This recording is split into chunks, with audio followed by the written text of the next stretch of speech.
إن الحمد لله نحمده ونستعينه ونستغفره ونعوذ بالله من شرور أنفسنا ومن سيئات أعمالنا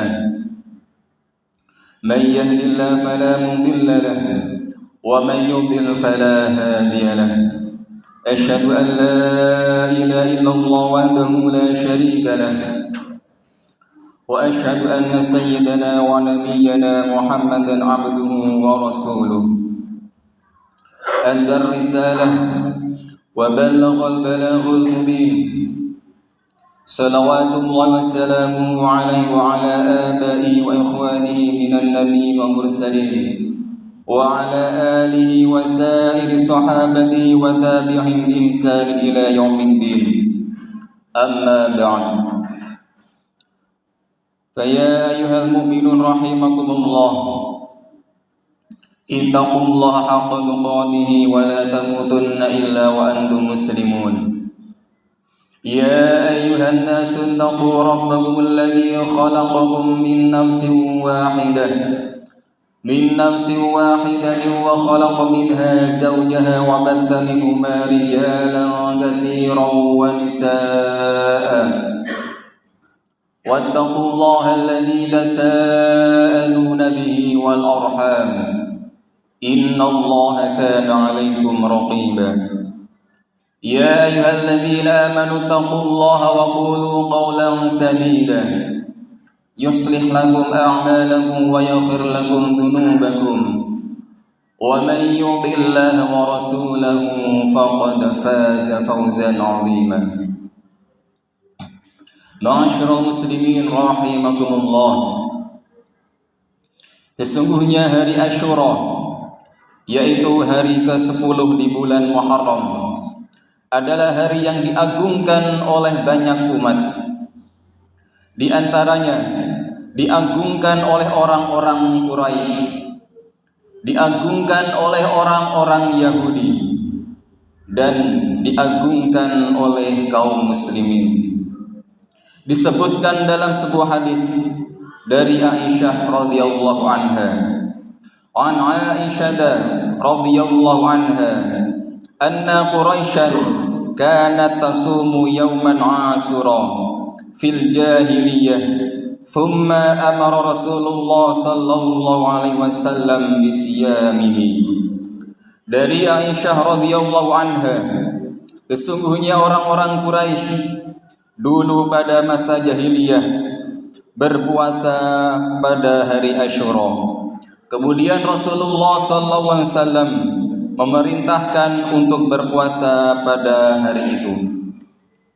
Dari hadis ini kita bisa melihat bahwasannya sebelum Nabi sallallahu alaihi wasallam hijrah ke Madinah, Nabi mendapati kaum Quraisy mengagungkan hari Asyura dengan cara mereka berpuasa di tanggal 10 Muharram. Padahal kaum Quraisy adalah kaum musyrikin, penyembah berhala. Mereka menjadikan patung sebagai perantara menyembah Allah Subhanahu wa ta'ala. Tetapi karena mereka saking mengagungkan bulan Muharram, mereka juga berpuasa di hari Asyura. Ma'asyiral muslimin rahimakumullah. Hadis yang kedua dari Ibnu Abbas, dan hadis ini menjelaskan bahwasannya orang-orang Yahudi juga mengagungkan hari Asyura. An Ibnu Abbas radhiyallahu anhuma anna an-nabiy sallallahu alaihi wasallam lamma qadima al-Madinah wajadahum yasumuna yawman yakni Asyura. Dari Ibnu Abbas radhiyallahu anhuma bahwa Nabi sallallahu alaihi wasallam ketika tiba di kota Madinah, beliau mendapati orang-orang Yahudi berpuasa di hari Asyura, yaitu 10 Muharram. Maka Nabi bertanya kepada orang-orang Yahudi, "Ma hadzal yaum?" Hari apa ini? Kenapa kalian berpuasa? Qalu, mereka menjawab, "Hada yaumun salih." Ini hari yang baik. Wa huwa yaumun najjallahu fihi Musa wa aghraqa ala fir'auna fasama Musa syukran lillah. hari ketika Allah menyelamatkan Musa dan menenggelamkan Fir'aun. Lalu Nabi Musa alaihissalam berpuasa sebagai wujud syukur kepada Allah subhanahu wa ta'ala. Maka Nabi SAW menjawab, menimpali mereka, nahnu aula, kami lebih utama, wa ahaqqu bi Musa minkum, untuk mengikuti Nabi Musa daripada kalian. Fasamahu, maka beliau berpuasa pada hari itu. Wa amara bisiyamihi, dan memerintahkan sahabatnya untuk berpuasa. Ma'asyiral muslimin rahimakumullah. Hadis yang kedua dari Ibnu Abbas begitu jelas bahwasannya kaum Yahudi di masa Rasulullah sallallahu alaihi wasallam mereka begitu mengagungkan hari Asyura dan mereka serentak berpuasa pada hari tersebut. Adapun Rasulullah SAW berpuasa pada hari Asyura bukan karena mengikuti orang Yahudi, tetapi beliau semata-mata mengikuti Nabi Musa alaihi salam. Nahnu aula wa ahaqqu bi Musa minkum. Kami lebih berhak untuk mengikuti Nabi Musa, lebih berhak untuk mencontoh, lebih berhak untuk meneladani Nabi Musa daripada kalian wahai orang-orang Yahudi. Ma'asyiral muslimin rahimakumullah. Maka kami selaku khatib berwasiat kepada diri pribadi dan kami mengajak kepada kaum muslimin untuk berpuasa di hari Asyura besok, yaitu jatuh pada hari Ahad. Karena sebagaimana kita ketahui dari dua hadis tadi, riwayat Aisyah radhiyallahu anha dan Ibnu Abbas radhiyallahu anhuma, orang-orang Quraisy penyembah berhala mereka berpuasa. Orang-orang Yahudi di Madinah juga berpuasa. Begitu juga dengan baginda Nabi kita Rasulullah sallallahu alaihi wasallam dan para sahabatnya, mereka juga berpuasa. Bahkan puasa Asyura pernah diwajibkan atas kaum muslimin sebelum datangnya perintah puasa wajib di bulan Ramadan. Maka alangkah meruginya jika kita tidak berpuasa di hari tersebut. Ma'asyiral muslimin rahimakumullah. Adapun keutamaan puasa Asyura diriwayatkan oleh Imam Muslim dari Abu Qatadah. An Abi Qatadah radhiyallahu anhu anna Rasulullah sallallahu alaihi wasallam su'ila an siyami yaumi Asyura faqala yukaffiru as-sanatal madiyah. Dari Abu Qatadah radhiyallahu anhu, sesungguhnya Rasulullah sallallahu alaihi wasallam pernah ditanya tentang keutamaan puasa Asyura. Lalu beliau menjawab, puasa Asyura melebur dosa setahun yang telah lewat. Dan yang dimaksud dengan melebur dosa di sini adalah dosa-dosa kecil, bukan dosa besar. Karena dosa besar harus ada taubat secara khusus kepada Allah Subhanahu wa taala. Dan juga bukan dosa-dosa yang berkaitan dengan sesama manusia. Karena kalau dosa dengan sesama manusia juga harus taubat dengan meminta maaf kepada orang tersebut. Ma'asyiral muslimin rahimakumullah. Dan untuk menyelisihi dengan orang-orang Yahudi, maka Rasulullah memerintahkan agar puasa juga di tanggal 9 Muharram, yaitu hari Tasu'a. An Abdullah ibni Abbas radhiyallahu anhuma qala Rasulullah sallallahu alaihi wasallam la in baqitu ila qabili la asumanna tasi'. Dari Abdullah ibnu Abbas radhiyallahu anhuma, Rasulullah sallallahu alaihi wasallam bersabda, kalau aku masih ada sampai tahun depan, niscaya aku akan berpuasa pada 9 Muharram. Namun qadarullah, Nabi sallallahu alaihi wasallam telah wafat sebelum beliau mengerjakan puasa di tanggal 9 dan 10 di tahun depannya. Tetapi jelas dari hadis ini bahwa Rasulullah ingin puasa di hari 9 dan 10 Muharram untuk menyelisihi dengan kaum Yahudi.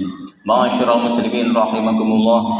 Semoga Allah senantiasa memberikan taufik dan hidayah kepada kita sehingga kita bisa menjalankan puasa sunnah Tasu'a dan Asyura, yaitu hari Sabtu dan Ahad besok. Barakallahu li wa lakum fil Qur'anil azim wa nafa'ani wa iyyakum بما فيه من آيات وذكر حكيم وتقبل مني ومنكم تلاوته إنه هو التواب الرحيم. استغفر الله العظيم الذي لا اله الا هو الحي القيوم واتوب اليه.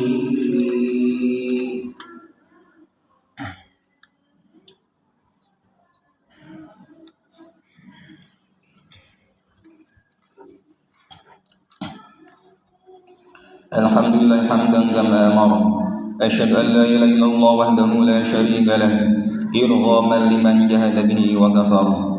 وأشهد أن سيدنا محمدا عبده ورسوله سيد الخلائق والبشر. اللهم صل وسلم على سيدنا محمد وعلى آله وصحبه من تصل عين من نظر وأذن بخبر. أما بعد، فيا معشر المسلمين اتقوا الله تعالى وذروا الفواحش ما ظهر منها وما بطن، وحافظوا على طاعة وانظر الجمعة والجماعة، واعلموا أن أمركم بأمر بدا في نفسه وثنى بملائكة قدسه، فقال تعالى: ولم يزل قائلا عليما إن الله ملائكته يصلون على النبي يا أيها الذين آمنوا صلوا عليه وسلموا تسليما. اللهم صل وسلم على سيدنا محمد وعلى آله وصحبه أجمعين. اللهم أعز الإسلام والمسلمين وأعل كلمته إلى يوم الدين. اللهم انصر من نصر الدين واخذل من خذل المسلمين. اللهم ادفع عنا الغلاء والوباء والربا والزنا والزلازل والمحن وسوء الفتن ما ظهر منها وما بطن وعن بلدنا هذا خاصة وعن سائر بلاد المسلمين عامة يا رب العالمين. اللهم اغفر للمسلمين والمسلمات والمؤمنين والمؤمنات الأحياء منهم والأموات برحمتك يا أرحم الراحمين. ربنا آتنا في الدنيا حسنة وفي الآخرة حسنة وقنا عذاب النار. عباد الله، إن الله يأمر بالعدل والإحسان وإيتاء ذي القربى وينهى عن الفحشاء والمنكر والبغي يعظكم لعلكم تذكرون. فاذكروا الله العظيم يذكركم واشكروا على نعمه يزدكم واسألوا من فضله يؤتكم ولذكر الله أكبر. الله أكبر الله أكبر. أشهد أن لا إله إلا الله. أشهد أن محمدا رسول الله. حي على الصلاة حي على الفلاح قد قامت الصلاة قد قامت الصلاة. الله أكبر الله أكبر. لا إله إلا الله.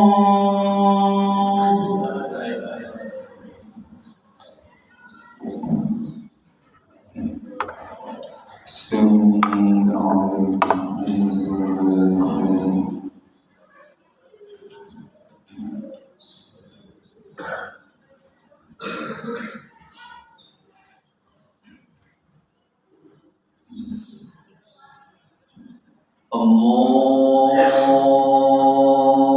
أكبر.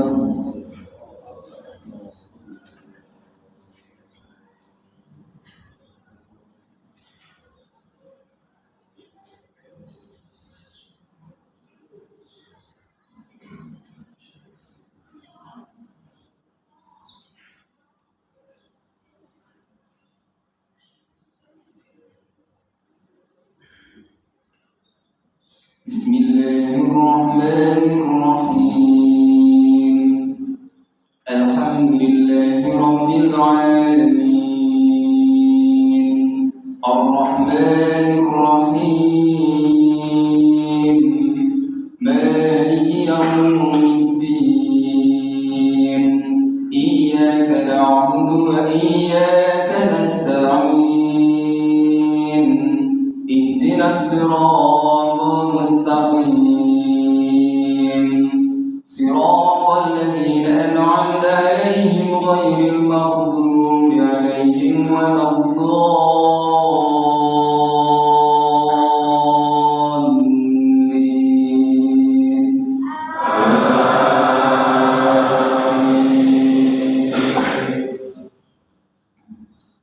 بسم الله الرحمن الرحيم. يا أيها الذين آمنوا لا تكونوا كالذين آذوا موسى فبرأه الله مما قالوا وكان عند الله وجيها يا أيها الذين آمنوا اتقوا الله وقولوا قولا سديدا يصلح لكم أعمالكم ويغفر لكم ذنوبكم ومن يطع الله ورسوله فقد فاز فوزا عظيما إنا عرضنا الأمانة على السماوات والأرض والجبال فأبين أن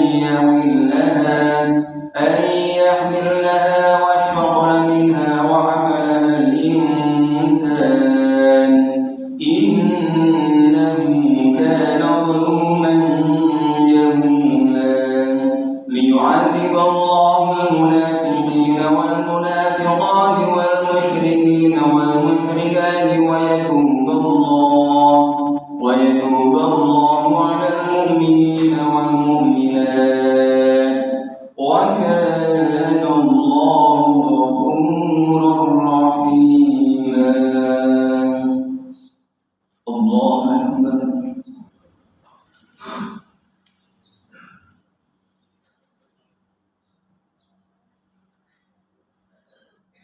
سمع الله لمن حمده الله أكبر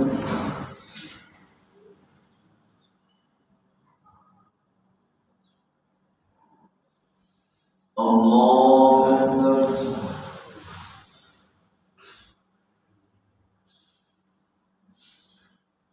الله أكبر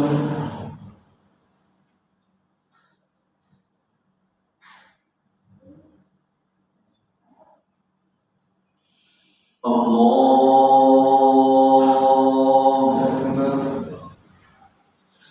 بسم الله الرحمن الرحيم الحمد لله رب العالمين الرحمن الرحيم مالك يوم الدين إياك نعبد وإياك نستعين اهدنا الصراط المستقيم صراط الذين أنعمت عليهم غير المغضوب عليهم ولا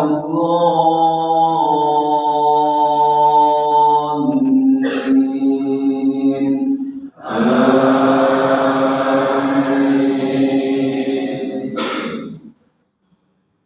بسم الله الرحمن الرحيم الحمد لله الذي له ما في السماوات وما في الأرض وله الحمد في الآخرة وهو الحكيم الخبير يعلم ما يلج في الأرض وما يخرج منها وما ينزل من السماء وما يعرج فيها وهو الرحيم الغفور وقال الذين كفروا لا تأتينا الساعة قل بلى وربي لتأتينكم عالم الغيب لا يعزب عنه مثقال ذرة في السماوات ولا في الأرض ولا أصغر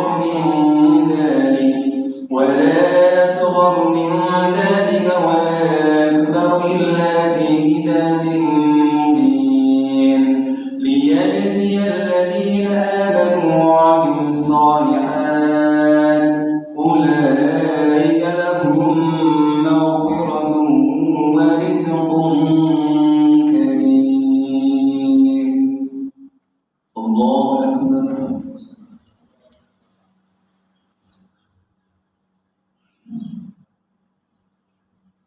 سمع الله لمن حمده الله أكبر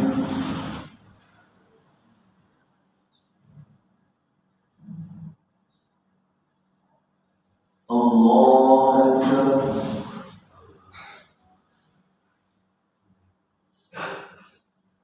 الله أكبر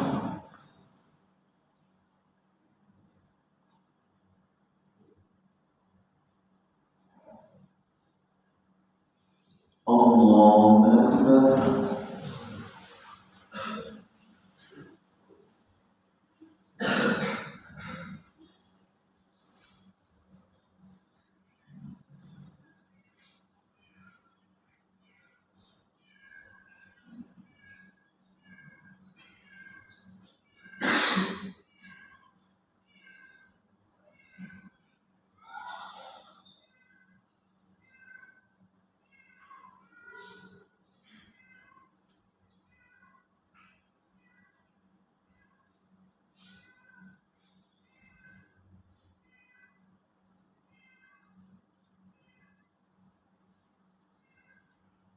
السلام عليكم ورحمة الله.